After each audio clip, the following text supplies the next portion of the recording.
Jika korang travel bersama family dan juga korang membawa anak kecil, korang tidak perlu risau lagi kerana dengan adanya Thermo Plus ini, korang dapat selesaikan masalah anak korang yang inginkan susu botol. Body untuk Thermo Plus ni iaitu stainless steel.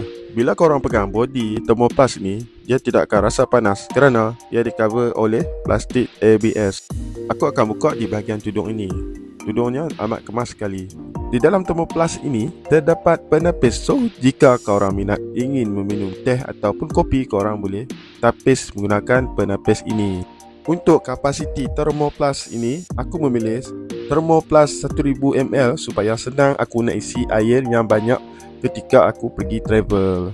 Korang tidak perlu risau lagi dengan ketahanan air yang berada di dalam Thermo Plus itu kerana ia boleh tahan selama 12 hingga 24 jam. So, bagi korang yang berminat ingin mendapatkan Thermo Plus ini, korang boleh klik dekat link yang tertera di dalam video ini.